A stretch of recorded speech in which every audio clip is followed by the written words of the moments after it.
Hey guys, in this section we are solving equations. We're going to solve linear equations. Remember, those are equations that if you were to graph them, you would get a line. They have one variable in it, and that variable always has an exponent of a 1. So you won't see like an x squared or a y cubed. You'll just see that variable to the first power. Those are linear equations. We're also going to be solving literal equations. We did this in Algebra 1 as well. Literal equations are equations that have multiple variables in them. So we're going to start off with the linear ones, and then we'll work our way to the literal equations. So example number 1, we have 2/3 h minus 9 equals negative 1/2 h plus 4. So first thing I want to do is get the variables on the same side.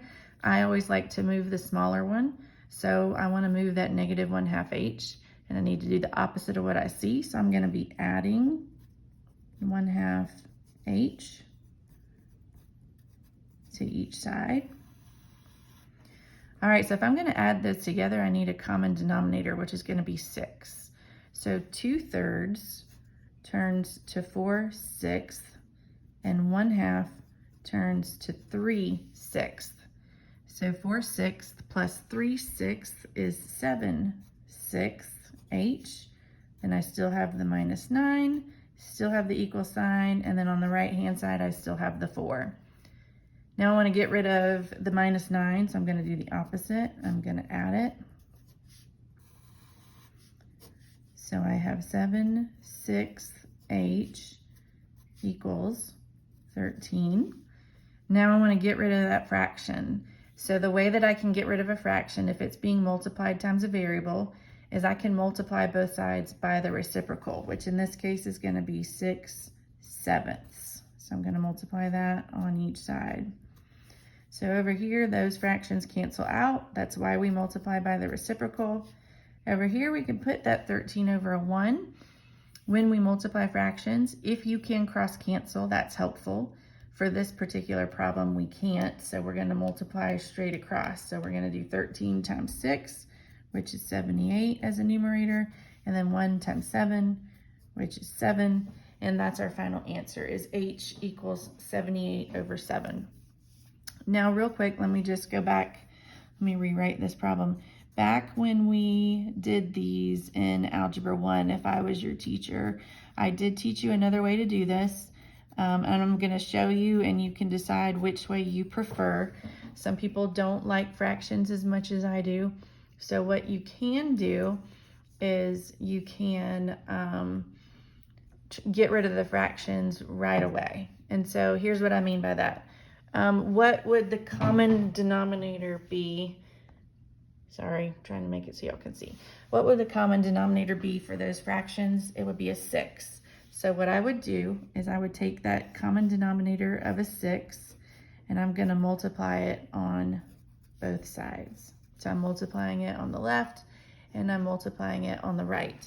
And now I'm going to use the distributive property. So I'm going to do 6 times 2/3 h, which gives me a 4h. Bring down my minus sign. 6 times 9 is 54. Bring down the equal sign. Now on the right-hand side, I'm distributing a 6. 6 times negative 1/2 h gives me negative 3h. And then 6 times 4 gives me a 24. So now I don't have fractions. I still need to get the variables on the same side. I'm going to move the smaller ones, so I'm going to add 3h over.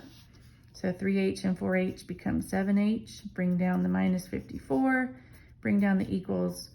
Bring down the 24. Next, I want to add 54 to each side. So 24 plus 54 turns into 78. And then I'm going to divide both sides by 7. And you'll see I'm getting exactly the same thing that I just got a moment ago. I'm going to leave that up to you, which way you prefer to do it. So if you're comfortable with fractions, go forth with the first way. If you don't like fractions that much and you want to get rid of it, you can do that. So for number 2, I'm just going to get going from there and keep the fractions. I'm going to move the smaller variable, so I'm going to add 1/6 m to each side. which means I need a common denominator. 6 is a common denominator, so the 1/6 doesn't need to change. The 1/3, I'm going to turn that into 2/6. So 2/6 plus 1/6 is 3/6, which reduces to 1/2. So that turns into 1/2 m minus 4/3 equals, on the other side, don't just bring down a 1, make sure you bring that down as a -1 because it did have a minus sign in front of it. Okay, now I'm going to get rid of this 4/3, so I'm going to add it over since I saw subtraction. And again, I'm going to need a common denominator. 3 works great. So the -1 turns into -3/3. So -3/3 and a positive 4/3 becomes 1/3. And then on the other side, I still have 1/2 m. And so I want to get m by itself. Remember what we did right up here? We multiplied by the reciprocal. We're going to do that right here. So I'm going to multiply both sides by 2/1, which really is the same thing as just multiplying by 2. But you can write it as a 2/1 if you want. And now I get m equals 2/3. So again, if you wanted to multiply both sides by the common denominator of 6 right away and get rid of fractions, you could have done that. You still would have come up with 2/3. All right, number 3 is an example of a literal equation. There's more than one variable there. As a matter of fact, there's 3. There's the b, the h, and the capital A. Hopefully you recognize this formula. This is how to find the area of a triangle. 1/2 times base times height equals area. So the directions say solve for the indicated variable. So we are solving for b. That means get b by itself. So there's 2 things that need to go away. I need to get rid of the 1/2. I need to get rid of the h. I'm going to start with a fraction. We saw earlier, just in those last 2 examples, if we want to get rid of that fraction that's being multiplied times both the b and the h, that we need to multiply both sides by the reciprocal. So I'm going to multiply both sides by 2/1, which is the same thing as a 2, right? Multiplying the left and the right both by 2. So the 2 and the 1/2 cancel each other out, leaves us with bh. On the other side, a times 2, I'm going to write that as 2a. Remember our goal, get b by itself. The b is joined to the h by multiplication, so we're going to undo that using division. So I'm going to divide each side by h. Now I have b by itself, which is what I want. So that's how I know I'm going to be done with this problem. So b equals 2a over h. That's our final answer. All right, same directions here, solving for the indicated variable. We're going to be solving for k. Here's the problem. There are more than one k. There's one up in the numerator and there's one in the denominator. And so that makes this problem a little bit trickier. So keep in mind, this is like a m over 1. This is a proportion. Remember, a proportion in math just means you have a fraction on each side of the equal sign. How do we solve proportions? We cross multiply. So if I go this way, I'm going to be distributing a 1 onto the k plus 4, which we know means it's not going to change. If I go the other way, I'm going to distribute an m onto the k minus 2. So I'm going to take care of the distributive property next. Sorry, trying to get it where y'all see a little bit better.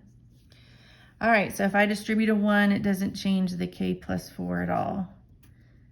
On the other side, I'm going to distribute an m, so I'm going to get mk minus 2m. All right, let's keep in mind what we are trying to solve for. Our goal is to get k by itself. The problem that I currently have is that k is on both sides. So I need to get k on one side. It does not matter which side we decide to do. I'm going to choose to move this guy over here, just because I like to move things, move that variable over to the left. That's just a preference. You don't have to do it that way. But how would I move a positive mk over? I would subtract it. So I'm going to subtract mk from each side. So here's what I have. I still have the k, I still have the plus 4, and now behind it I have minus mk. Okay, so I couldn't combine like terms there. These are alike, kind of, except there's also an m here with it, so I really can't combine those together. On the other side, when those mk's cancel out, I'm going to be bringing down a negative 2m. I now have the k's together, but notice that there's still this 4 over here, and it doesn't have a k. So I'm going to take it and move it over here. How do I move a plus 4? With subtraction. So I'm going to subtract 4 on each side. So I have k plus, no, not plus. Pay attention, Wingard. Minus mk equals, over here I have negative 2m minus 4. All right, we're getting closer to the answer. Remember, our goal is to solve for k, but we still have the problem of having multiple k's in our work. So think back to Algebra 1, greatest common factors. See how they both have a k? We are basically going to do the distributive property backwards. We're going to take out what they have in common, and we're going to write down what's left. So we did this in Algebra 1, where we factored. This is called factoring. We're taking out a GCF. That's division. So follow along with me. K divided by K is going to leave me with a 1. And that should make sense because there's an understood 1 in front of this K. So if I take K away, I still have the 1 there.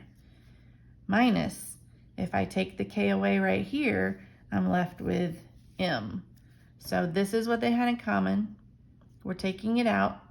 In parentheses, we're writing down what's left. Once I take away the K, I've got a 1 and then a minus M. All right, remember, we want to get K by itself. We're almost there. This K is joined to the 1 minus M because of multiplication. That's what parentheses mean, right? This is multiplication. What's the opposite? That would be division. So I'm going to divide both sides by 1 minus M. What that does is cancel those out. Now we have K by itself. We get K equals negative 2M minus 4 over 1 minus M. Hopefully you felt pretty good about that. We did in Algebra 1 do the same type of problem, so it's not brand new, but it might have been a while and you just needed to jog your memory. All right, now let's take a look at this next one. We are solving for r sub 1 and little r sub 1. And if you're wondering what I'm saying, these numbers right here, these are called subscripts. So when I read them, I say r, that's the variable, and then I say sub 1 for subscript of 1. This would be r sub 2 because it has a subscript of 2. So if you're wondering what I'm saying, that's what I'm saying. We want to get that. Here's a couple issues. Right away I see fractions, which some of y'all don't like as much as I do, and all of those denominators are different. So if you think back to over here, if we wanted to get rid of fractions, remember I said we're going to find the common denominator and multiply that on both sides. We did that. I showed you the alternative over here to doing that. I'm going to do that here. So for common denominator, and I'm just going to write over here LCD. That stands for least common denominator. I need a capital R, I need R sub 1, and I need R sub 2. I need all three of those things multiplied together. That's what I'm going to multiply on each side. So on each side, I am multiplying by that common denominator, which means I'm going to be distributing. Now I'm going to show my work here just because this one, since it has a bunch of letters, would be helpful. So I'm going to take that common denominator and I'm multiplying it times what's on the left. And then I'm taking it on the right hand side and I'm distributing it.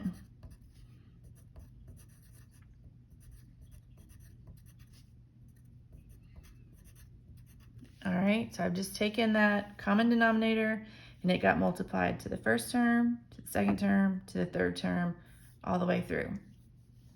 Now, if you want, you can put those right there over 1. So this is where cross-canceling comes in handy. If you look at the first term, you see how there's a capital R in this denominator and there's a capital R in the numerator? That means those are going to cancel out. So if I multiply what I'm left with, I have R sub 1, R sub 2 times 1. That just leaves us with R sub 1, R sub 2. Same thing's going to happen over here. This R sub 1 and this R sub 1, one's in the numerator, one's in the denominator. They're going to cancel out, which means no more denominator. I'm left with capital R times R sub 2. Same thing over here. R sub 2, R sub 2, one's in the numerator, one's in the denominator. We're going to cancel that out. I'm left with capital R times R sub 1. All right, so the good news is we got rid of the fractions. We are solving for R sub 1. So just like in the last problem, we have 2 of them and they're on different sides. We need to get them to be on the same side. I'm going to kind of stick with my preference, which is move it over to the left. So I'm going to subtract capital R, R sub 1, and I'm going to move it over. So I have R sub 1, R sub 2 minus capital R, R sub 1 equals capital R, R sub 2. All right, this is a lot like that last problem. Remember in the last problem we were solving for K, and so we said, hey, we're going to take that out as a GCF. It's like doing the distributive property backwards. It's exactly what we're going to do here because each of these terms has that little R sub 1. So taking it out, when I do that from the first term, I'm still going to be left with an R sub 2. And when I take it out from the second term, I'm going to be left with a minus capital R. So all we did was the distributive property backwards. We're taking out what they have in common. And this R sub 1 is joined to that by multiplication. So just like in that last problem, we're going to do division. I'm going to divide R sub 2 minus capital R. And whatever I do to the left side, I have to do to the right side as well. So I get R sub 1 equals capital R, R sub 2, that's my numerator, and then R sub 2 minus capital R as my denominator. So maybe not the prettiest answer, but we got it done. All right, so you guys are going to get a homework assignment. Go ahead and work on that, help each other out, brainstorm if you get stuck, and then tomorrow I can answer questions before we move on to the next lesson.